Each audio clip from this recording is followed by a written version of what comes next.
the storm and is still our competent Attorney General.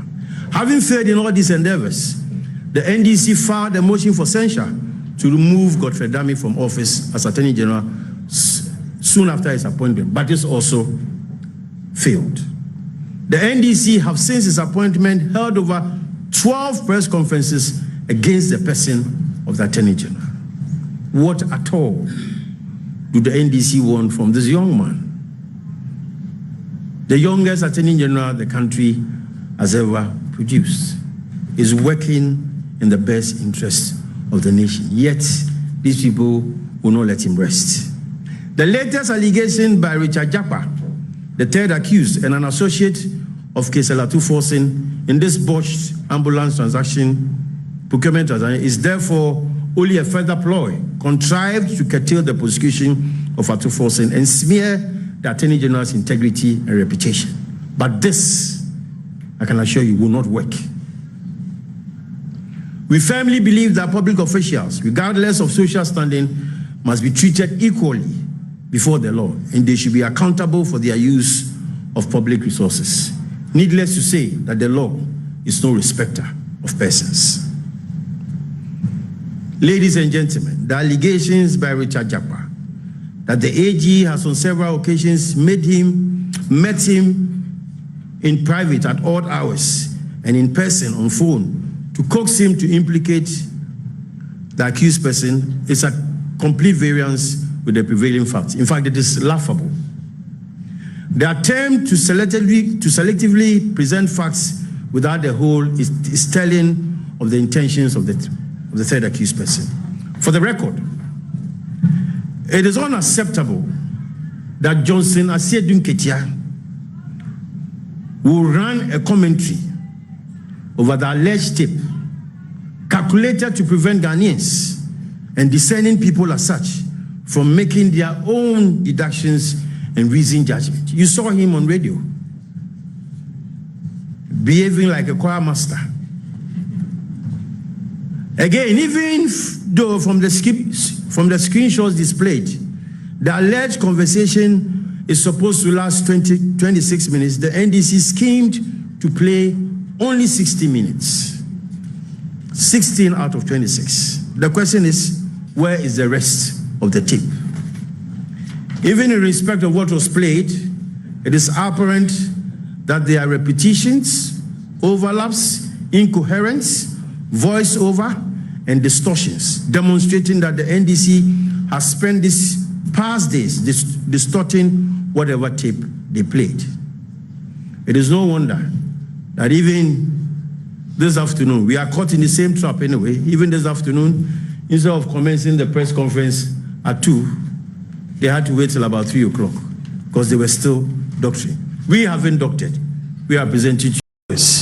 In point of fact, Alessandro in the letter to Big C, interestingly, this same himself, Alessandro, was sitting with them in that press conference. These vehicles were never used and could not be used as ambulances during the whole tenure of the John Mahama administration. Following the change in government in 2017, investigations commenced and statements were taken from several people, including the incumbent Speaker of Parliament, Kingsford Bagbin, Mr. Kweku Ajiman Mensah, Madam Sherry Aite Disease, and Dr. Alessandro, all of whom were former health ministers, as well as first accused Kesi Forson and other persons, including the third accused person, Richard Japa. Out of these many people, the Attorney General, convinced that the willful act of Kesi Forson had resulted in a financial loss of €2,370,000 to the state, charged him before the High Court, together with Sylvester Animana, the former Chief Director of the Ministry of Health, and Richard Japa, a businessman, for causing financial loss, abetment to causing financial loss, and misapplying public property.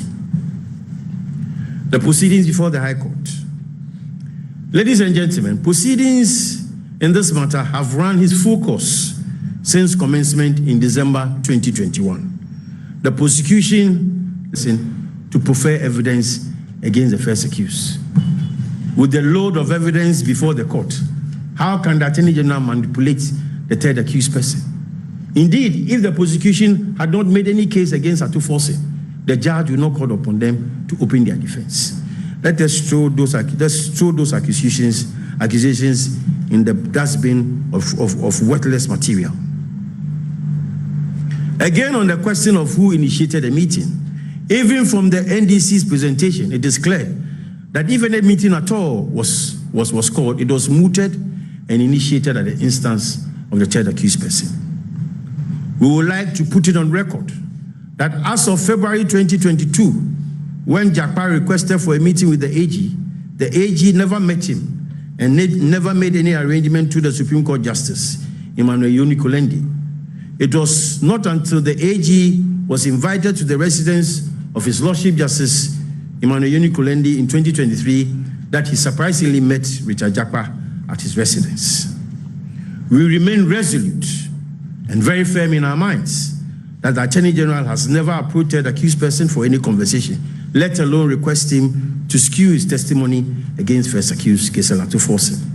The only meeting at which the Attorney General met the third accused person was in the residence of a Supreme Court judge, His Lordship Justice Emmanuel Yoni-Kolendi, who about 6 weeks ago requested to see the Attorney General. It is not out of place for the Attorney General to visit the said justice upon request, more so when the two were friends, even before the elevation of the latter to the Supreme Court. Ladies and gentlemen of the press, we are all lawyers, we are all trained lawyers. Standing here as a lawyer, if even a magistrate, a circuit court judge, should call me as a trained lawyer to visit him in the house to have a discussion, I will not, for any reason, say that I will not attend.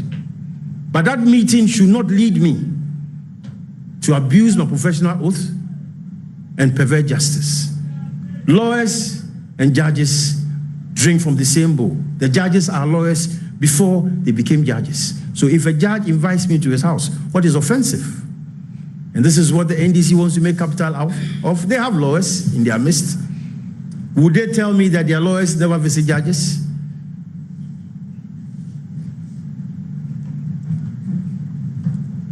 Again, the Attorney General, at the time of the invitation, was unaware that the third accused person was going to be present, and therefore his subsequent appearance in the House of the Justice was surprising. It is pertinent to note that prior to this meeting, the Attorney General had closed his case, and the court had thrown out the application of Forson for a submission of no case as being without merit.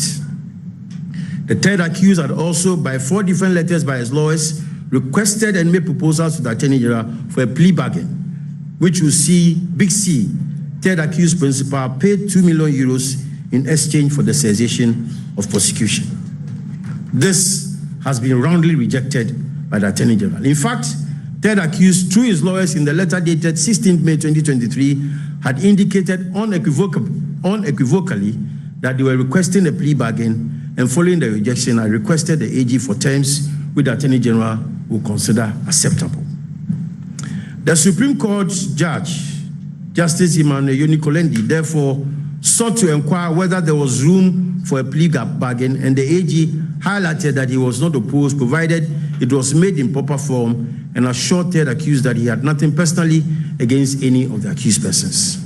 The Attorney General further requested that since the charges principally focus on the public officials through whose actions the loss was occasioned, Richard Jakpa should show fidelity to the transaction records which were already in evidence.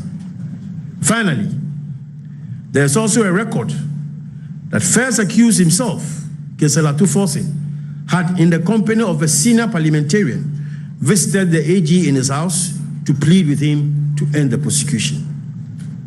The NDC, in their press conference today, have conveniently failed, refused or neglected to respond to this fact, which was also contained in the response of the Ministry of Justice following the proceedings of Thursday.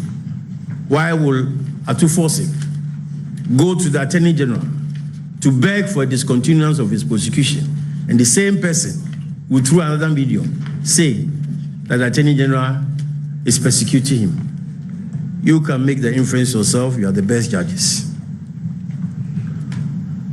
Ladies and gentlemen, if the Attorney General desired to cajole the third accused as suggested, then the best avenue will have been following the third accused person's request for the AG to propose terms acceptable to him, and the several WhatsApp messages sent to the AG pleading with him. Clearly, the third accused person is a hired mercenary contracted to exploit his relationship with the Supreme Court judge, knowing the AG's inability to disrespect the said justice when invited after failing to secure a meeting with the AG. All this is against the backdrop that since the Attorney General was appointed into office, he has been arguably one of the most successful, both in and out of court. As remarkably noted by the President at the last State of the Nation's address, he has successfully saved the state over 10 trillion Ghanaian cedis, and his verve in protecting public resources is shown by his commitment to the prosecution of public officials whose acts have resulted in huge financial loss to the state. This is beside the other several infrastructure and logistical improvements to the Office of the Attorney General and Ministry of Justice, including the almost completed Law House. Ladies and gentlemen, once again, it is the firm belief of the NDC and Forson.